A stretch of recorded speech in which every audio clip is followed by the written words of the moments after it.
Continuo com o livro As 100 Perguntas e Respostas da Bíblia.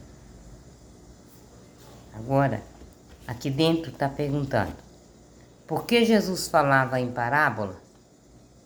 Vou explicar para vocês. Parábola é uma comparação da qual se extrai um ensinamento.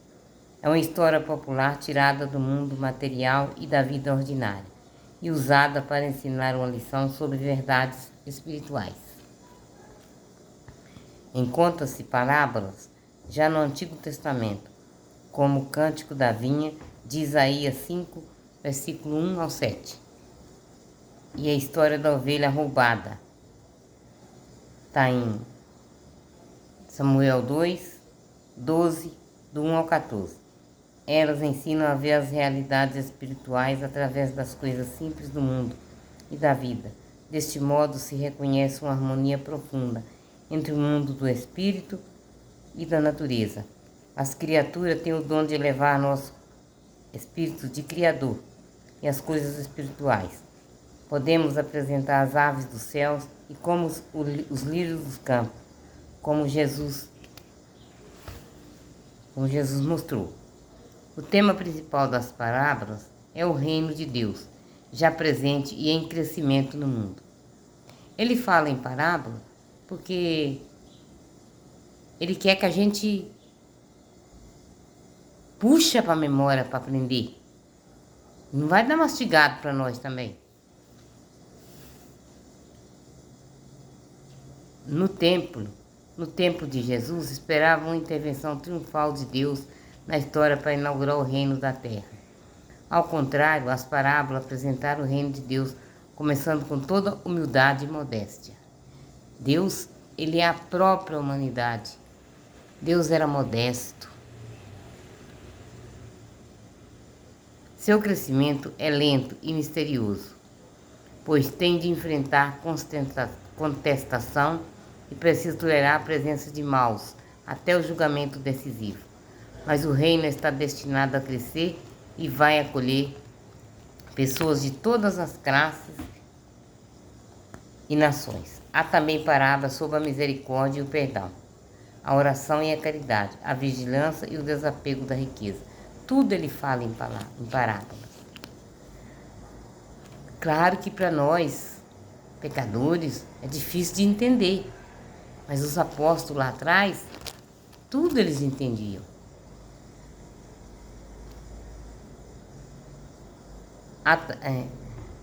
Riquezas, a vigilância e o desapego e das riquezas. Entre essas temos páginas belíssimas, como a história do bom samaritano e do filho pródigo. Meu Deus, como é linda a história do samaritano. O filho pródigo também.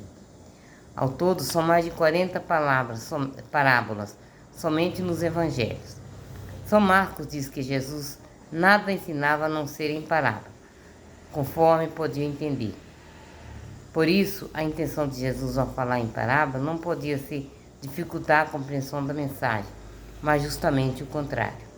Temos, porém, dois textos de difícil interpretação: Mateus 4, versículos 11, e seu paralelo, Mateus 13, 13. A vós, discípulos, é comunicado o segredo do reino de Deus, e aos de fora tudo é proposto em parábolas, a fim de que, por mais que olhem, não vejam, por mais que ouçam, não entendam. A Bíblia do Peregrino traduziu, de modo que, por mais que olhem, não vejam, atenuando um pouco o sentido de finalidade. A explicação dos estudiosos é que São Marcos constata que sua pregação Jesus não conseguiu evitar a incredulidade dos judeus. Vê então realizada a profecia de Isaías, os ouvintes. Muitos deles ficaram surdos e cegos diante do Evangelho. Portanto, o sentido da frase é: para se cumprir a profecia que diz, por mais que olhem, não veem. Por mais que procurem entender, não entendam. Vejamos agora o texto, Mateus 13, 13. É por isso que eles falam em parábola, porque veem sem ver, e ouvem sem ouvir nem entender. É neles que se cumpre a profecia de Isaías que diz: Certamente a vez de ouvir e jamais entendereis. Certamente a vez de enxergar e jamais vereis. Mateus evitou o para quê e colocou o porquê. Mitigando o paradoxo, as parábolas revelam a disposição de cada ouvinte, se são de acolhida ou de rejeição, e conforme a sua disposição, elas iluminam e cegam. A parábola tem muito de enigma. Quem se fecha ao mistério olha sem ver, ouve sem escutar. Daí a advertência de Jesus várias vezes repetida: quem tiver ouvido para ouvir, ouça. O ensinamento só será captado por quem tiver as disposições necessárias. Assim, Jesus se manifesta efetivamente como sinal de contradição, ruína e ressurreição para muitos. Ele atrai os corações bem dispostos e desencaminha os que não querem compreender.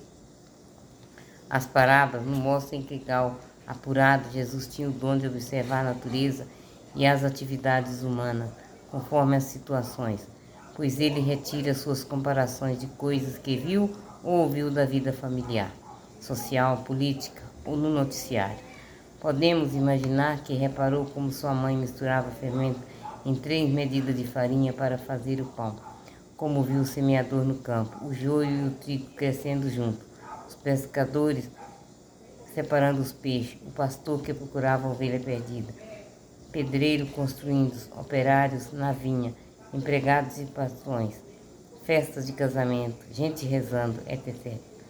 Tudo na vida tinha uma relação como que ele veio ensinar, pois a criação é o primeiro livro escrito para nos revelar quem é Deus.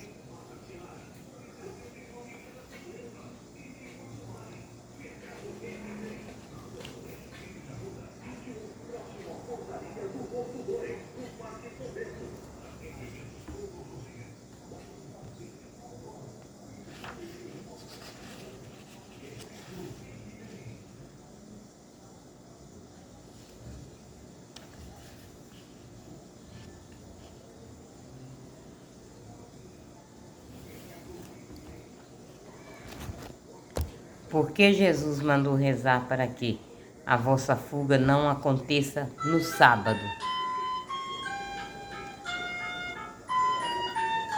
Por que Jesus mandou rezar para que a vossa fuga não aconteça no sábado ou no inverno? Está em Mateus 24, 20.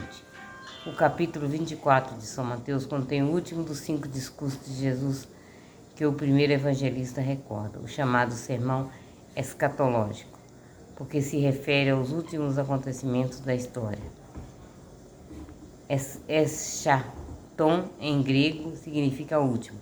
O ponto de partida foi o anúncio da destruição de Jerusalém, descrita com as palavras: não ficará pedra sobre pedra. De fato, daí a 40 anos, o general romano Tito haveria de arrasar a cidade com 5 castigos por revolta dos judeus contra o domínio de Roma. Este fato foi realmente o fim do mundo e serviu de imagem para o fim do mundo, o fim da história humana. Outro tema deste sermão é a vinda gloriosa do Filho do Homem. Este capítulo 24 pertence à literatura apocalíptica, que floresceu no final do Antigo Testamento e começa de novo, começos do Novo. Foram tempos de sofrimento e de opressão, mas a chama da fé e da esperança se mantinha viva na alma do povo, através dessa linguagem típica dos Apocalipses, que usava muitos símbolos e uma comunicação cifrada para não ser entendida pelos opressores. Na Bíblia, há vários capítulos que utilizam essas linguagens, e até um livro inteiro, o Apocalipse de São João. Ao interpretar, temos de levar em conta todo esse contexto. No texto proposto, Mateus 24, 20, Jesus está dando orientações para uma fuga de Jerusalém, quando fossem vistos certos sinais. Eusébio de Cesareia, considerado o pai da história eclesiástica, narra que os membros da família de Jerusalém, através de uma profecia proveniente de uma revelação feito aos fiéis mais ilustres na cidade, receberam a ordem de deixar a cidade antes da guerra e transferir-se para uma cidade de Pérea, chamada Pela. Para lá fugiram os fiéis de Cristo, de sorte que os santos varões abandonaram totalmente a régia capital dos judeus e toda a terra da Judéia. Então a justiça de Deus atingiu os judeus que haviam praticado tais iniquidades contra Cristo. E os apóstolos e esta geração de ímpios desapareceu inteiramente no meio dos homens. Os fugitivos deviam pedir a Deus que a fuga não acontecesse nem no inverno, nem no dia de sábado. Os motivos são: no inverno a chuva, o frio e a neve dificultam as viagens, e no sábado era proibido andar mais que 900 metros. A ordem divina sobre o sábado está em Êxodo 16, 29. Cada um fique em seu lugar, pois ninguém saia do próprio lugar no sétimo dia.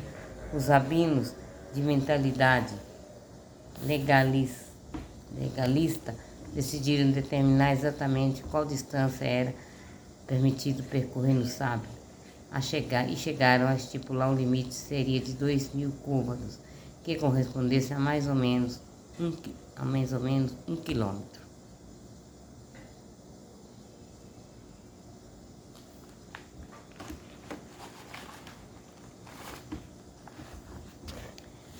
Como entender a parábola das 10 virgens? Mateus 25, 1 ao 13. Apresenta 10 moças convidadas para uma festa de casamento. O que estava simbolizando nessa história é a felicidade da vida eterna, e a qual todos os seguidores de Jesus são convidados. Sim, meus irmãos, a gente é convidado, mas poucos são escolhidos, já sabem, né? O noivo é Jesus. As moças representam a comunidade que está aguardando a nova vinda de seu Senhor. Ele vem com certeza, mas ninguém sabe quando. Vivemos em um tempo de expectativa e esperança. Vem, Senhor, vem Jesus. Vem, Senhor Jesus, vem. Apocalipse 20, 22. O casamento é a figura da festa, a qual somos convidados. A mensagem final de Jesus é clara: vigiai, porque não conheceis o dia nem a hora. Está em Mateus 25, 13. Os detalhes da parábola mostram como era o costume vigente no tempo de Jesus. O casamento é à tardinha ou à noite. O noivo demora a chegar, o que aumenta a ansiedade. Mas sobrevém o cansaço e todas as moças caem no sono. E onde fica a vigilância? Não perderam o ingresso na festa por terem dormido. O problema não é que dormiram, o problema é que será a falta de óleo. A vigilância, no caso, consiste em ter óleo para suas lâmpadas, pois não haverá tempo para buscá-lo. A porta do salão e de festa se fecha imediatamente. A explicação da parábola depende do significado que se dá a esse óleo, pois dá a impressão de que as moças prudentes foram egoístas, recusando ajudar as outras, que pediam óleo. Ter ou não ter óleo significa ter ou não ter praticado boas obras, pelas quais seremos julgados. São atos pessoais, bens próprios de cada um, e por isso intransferíveis. Cada um será responsabilizado pelos seus atos. Sim, Senhor, tudo que nós fizemos aqui na terra, de bem ou de mal, nós vamos prestar conta com o Pai lá em cima. Ninguém presta por nós. Por isso que fala que a salvação, ela é individual. Um será responsabilizado por seus atos, bons ou maus, sem que possa recorrer a terceiro. A vigilância consiste, pois, na prática da justiça, e nesse ponto vale a advertência de Jesus. Se vossa justiça não superar a dos escribas e fariseus, não entrará nos reinos do céu. Está em Mateus 5, verso 20.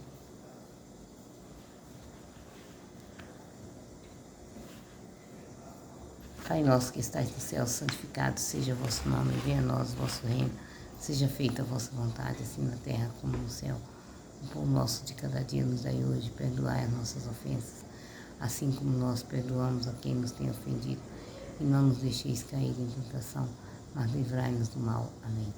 Ave Maria, cheia de graça, o Senhor é convosco, bendita sois vós entre as mulheres, e bendito é o fruto do vosso ventre, Jesus. Santa Maria, Mãe de Deus, rogai por nós, pecadores, agora e na hora de nossa morte. Amém. Ave Maria, cheia de graça, o Senhor é convosco, bendita sois vós entre as mulheres, e bendito é o fruto do vosso ventre, Jesus. Santa Maria, Mãe de Deus, rogai por nós, pecadores, agora e na hora de nossa morte. Amém. Vou parar por hora, meus irmãos. Estou com um pouquinho de dor nas costas, de ficar sentada, então eu vou andar um pouco para ver se passa. Depois eu volto. Eu não sei se eu faço um pouco hoje ainda de shorts, não sei. Talvez eu volte para fazer um pouquinho de shorts. Deus abençoe a todos.